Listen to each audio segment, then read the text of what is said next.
చిర్రావూరి గారికి ఏమైంది ఏంటి అని ప్రతి ఒక్కళ్ళు కామెంట్ రూపంలో పెడుతున్నారు. చిర్రావూరి గారి ఊర్లో రాజమండ్రి దగ్గర గోశాల్లో వాళ్ళ హౌసు. అక్కడ శనివారం తెల్లవారుజామున ఆయన పడిపోవడం జరిగింది. తలకి కొంచెం దెబ్బ తగలటం వల్ల. అంతకుముందు ఆయన హార్ట్కి సంబంధించి స్టెంట్ వేయించుకోవడం, కొంచెం షుగర్ ఉండటం, ఆరోగ్య సమస్యలు కొంచెం కొంచెంగా ఉండటం వల్ల హాస్పిటల్లో అడ్మిట్ అయ్యారు. ఇంకా మనకి అందరి న్యూస్ల ద్వారా తెలుసు తప్ప మనకి దగ్గరగా పెద్దగా పరిచయం లేని వ్యక్తులు మనం. ఆయన గురించి ఎందుకు వీడియోలు చేయాల్సి వస్తుంది అంటే, ఒక కులం గురించి నేను మొన్న మాట్లాడాను. వాళ్ళ కులాల్లో వాళ్ళే, వాళ్ళ క్యాస్ట్లో వాళ్ళే చిర్రావూరి గారికి సంబంధించి వాళ్ళు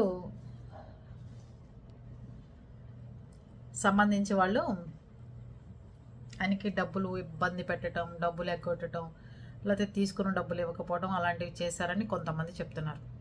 రెండోది, ఆయన హాస్పిటల్లో ఉంటే డబ్బులు వసూలు చేస్తున్నారట. ఆయనకి ఎలాంటి డబ్బులు కానీ ఎలాంటి అవసరం కానీ లేదు. దాంతో దయచేసి ఎవరి అకౌంట్లో చెప్పినా డబ్బులు వెయ్యొద్దు అని చెప్పి ఎవరైతే చిర్రావూరి ఫౌండేషన్ ఉందో వాళ్ళు చెప్తున్నారు. వాళ్ళ ట్రస్ట్ ద్వారా వాళ్ళు చెప్తున్నారనమాట. అందుకని మీరెవరైనా సరే డబ్బులు అడిగితే చిర్రావూరి గారి తరపు నుంచి ఇట్లా ఆయన వైద్యం కోసం ఖర్చు పెడతాము అని చెప్పి అడిగితే దయచేసి ఇవ్వమాకండి. ఎందుకు చెప్తున్నానంటే, ఇట్లా ఒంట్లో బాగుండనప్పుడే ఇట్లాంటివి చేసినప్పుడే మనుషులు అందరు బుద్ధులు, అందరు లక్షణాలు బయటపడుతుంటాయి.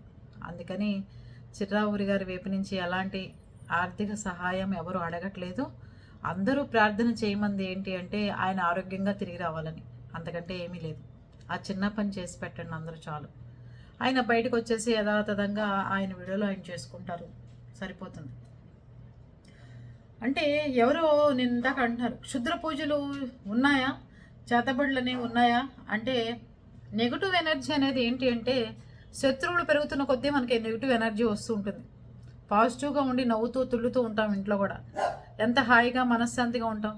నెగిటివ్ ఎనర్జీ ఎప్పుడు వస్తుంది? మాడు మొహాలు వేసుకుని మన వెనకాల ఏడ్చేవాళ్ళు, మన వెనకాల ఇబ్బంది కలిగించేవాళ్ళు, అలాంటి వాళ్ళు ఉన్నప్పుడు మనకి నెగిటివ్ ఎనర్జీ తయారవుతుంది. అందుకంటే ఏం లేదు అక్కడ. దానికోసం ప్రత్యేకంగా వచ్చేసేయాలి అక్కర్లా. ఇంకోటి, చిర్రావూరి గారి గురించి చెప్పేది ఏంటి అంటే, ఆయన ఏవైతే పెయిడ్ ప్రమోషన్లకు కానీ ఇట్లాంటి వాటికి కానీ ఇబ్బంది కలిగించి ఆడవాళ్ళని ఇబ్బంది పెట్టద్దు. ఎత్తడి చెంబుల్లోనూ మళ్ళీ ఎత్తడి సామాన్లు ఏంటది వీడియోలు చేసేవాళ్ళు వచ్చేస్తున్నారు, మళ్ళీ ఇతర సామాన్లు మొదలెడతారు, సిల్వర్ సామాన్లు. అంటే నిజమండి, ఆడవాళ్ళని ఇంట్లో మనశ్శాంతిగా ఉండకుండా చేస్తున్నమాట వాస్తవం. ఆడవాళ్ళు ఏం చేస్తారంటే, మగవాళ్ళు వెళ్ళిపోయిన తర్వాత యూట్యూబ్ ఓపెన్ చేయగానే ఈ చీరలు కొనుక్కోండి, ఇమిటేషన్ నగలు కొనుక్కోండి, చాలా లేకపోతే 5,000 రూపాయల చీర దాన్ని తక్కువ రేటుకి మీకు వస్తుంది బలానా షాప్లో, చక్కగా చిన్న మిస్టేకే ఉంటుంది, దాన్ని కొనుక్కోండి. ఎవడికి పట్టింది చిన్న చిన్న మిస్టేక్లు, చిల్లులు పడ్డవి, అవి పడ్డవి, ఇవి పడ్డవి, కొనుక్కోండి కొనుక్కోండి కొనుక్కోండి కొనుక్కోండి. ఎవరికైనా ఆశ కాదా? 10,000 రూపాయల చీర 2,000కే ఇస్తాం, చిన్న మిస్టేక్ అంటారు. అమ్మ, అవి పూజలు చేసుకోవడానికి పనికిరావు, మీకు ఏదైనా శుభకార్యాలకు వెళ్ళడానికి పనికిరావు, ఎందుకు పనికిరావు. నాలాంటిది ఎంత నోరు పెట్టుకుని మాట్లాడినా మీకేమో అర్థం కాదు. ఇలాంటివన్నీ చెప్తుంటే ఎంతోమంది ఆడవాళ్ళు ఇంట్లో వాళ్ళ డబ్బులు, వాళ్ళ పాకెట్ మనీ మొత్తం అవజేసుకుంటున్నారు. ఇలాంటివి పనికిరావని ఆయన చెప్పారు. ఇంకోటి, పూజలు చేసేటప్పుడు అలా చేయండి, ఇలా చేయండి, లేదంటే బలానా దాంట్లో దీపాలు పెట్టండి అంటే, ఇందాక ఎవరో మన ఫాలోవర్ పాపం మంచిగా కామెంట్ పెట్టారు. 14 నూనెలతో దీపం పెడితే తర్వాత మనమే లేని వాళ్ళం అవుతాం, షాపు వాడు ఉన్నవాడు అవుతాడంటే నిజం చెప్పారు ఆవిడ.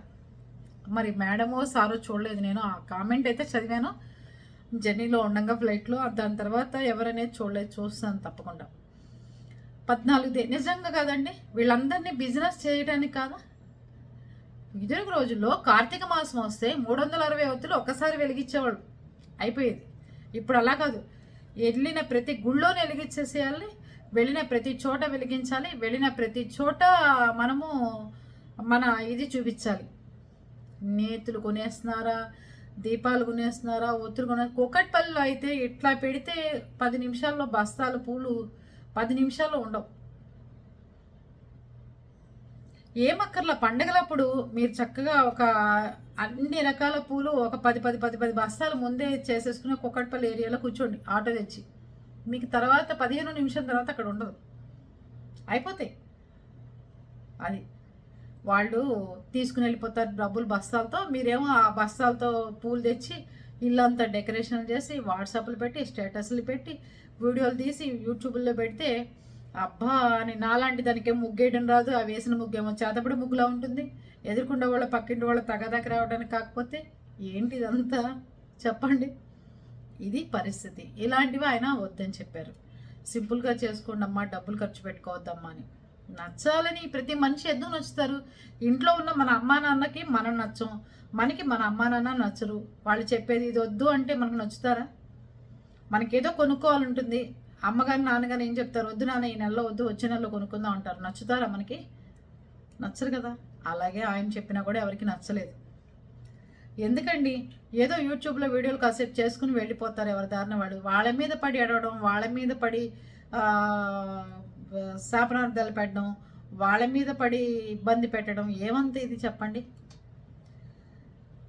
కామెంట్లు పెట్టేవాళ్ళు కూడా అసలు మీ చేత అనిపించుకోవాల్సిన అవసరం ఏంటి? మీకు ఇష్టమైతే వీడియోలు చూడాలి, లేకపోతే పక్కకి వెళ్ళిపోవాలి. మీరెవరు ఎదుటి వాళ్ళని అసలు మాట్లాడటానికి? ఎదుటి వాళ్ళకి బ్యాడ్ కామెంట్స్ పెట్టాలన్నా కానీ మీకు సంబంధం లేదు కదా. మీ ఇంటికి వచ్చి కనుక మీ అమ్మనో మీ చెల్లినో మీ తమ్ముడినో మిమ్మల్నో తిడతారనుకోండి, భరిస్తారా మీరు? భరించలేరు కదా. మీ కుటుంబ విషయాలు చెప్పట్లేదు కదా. కానీ చిర్రావూరి అనే ఆయన అలాంటి వాళ్ళు ఇలాంటి వాళ్ళు అలాగా ఇలాగా అని చెప్పి మాట్లాడటం. పాపం మంచాన పడ్డారు, బాగా ఆరోగ్యంగా కోలుకోవాలని చూడండి. ఆయనే మనకి తెలిసిన ఆయన కాదు, బంధువు కాదు, ఏది కాదు, సాటి మనిషి.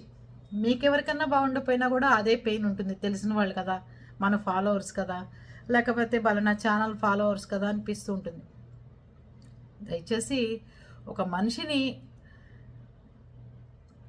మంచి చేయకపోయినా చెడు చేయాలని చూసుకోవద్దు, ఆలోచించండి.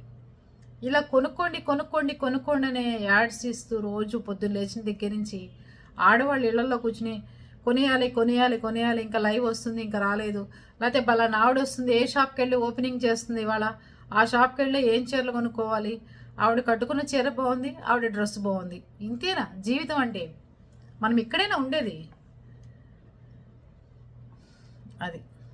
మనం ఏం కొనుక్కోవాలి కంటే మనం ఎవరికి ఏం చేయాలి అనేది ఒకసారి ఆలోచించుకుని చూడండి.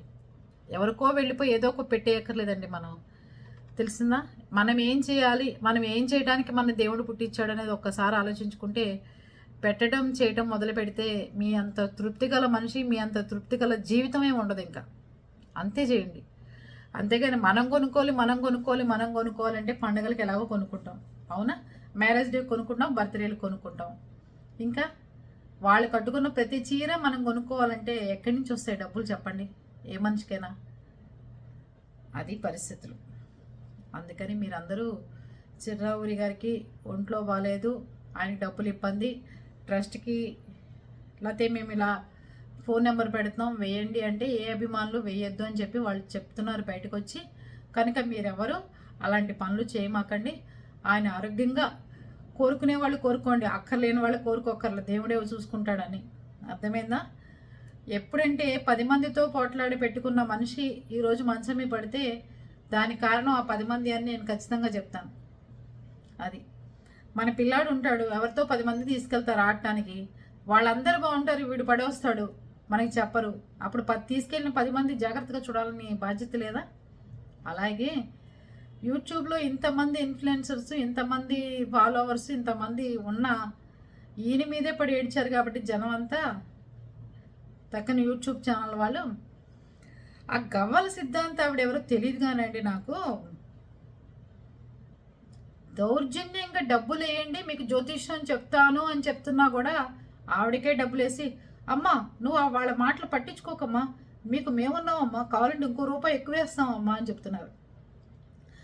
మీకు అంత డబ్బులు ఎక్కువ ఉంటే వేసుకోండి, మాకేంటి అభ్యంతరం, చెప్పించుకోండి. మనం పుట్టిన డేట్ చూసి జ్యోతిష్యం చెప్పాలంటే కనీసం పండితులకి 48 గంటలు పడుతుంది తెలుసా? జ్యోతిష్యం నక్షత్రం టైము వాళ్ళ లగ్నాలు బట్టి చెప్పాలంటే 48 గంటలు పడుతుంది. గవలేసి నాలాంటి ఆవిడ ఒక బొట్టు పెట్టుకుని 4 గాజులు వేసుకోగానే ఆవిడకి అందరూ వచ్చేస్తారు, అమ్మ వచ్చేస్తుందంటే ఎట్లా చెప్పండి? నిజంగా ఆవిడ ఒంటి మీదకి అమ్మ వస్తే ఆవిడ అడుక్కోవడం ఎందుకండి చెప్పండి? అమ్మ ఒక్కసారి అంతా డబ్బు ఇచ్చేసి వెళ్ళిపోమ్మా అని చెప్పచ్చుగా. అలా ఉంటారు మనుషులు, అలాంటి మోసగాళ్ళని నమ్ముతారు. నిజాయితీ పరులకి ఎక్కడ రోజులు లేవు, నేనైతే ఖచ్చితంగా చెప్తాను. మోసాలు చేసే వాళ్ళకి రోజులు తప్ప నిజాయితీగా నిలబడే వాళ్ళకి, నిజాయితీగా ఉండే వాళ్ళకి రోజులు లేవు. అది పరిస్థితి.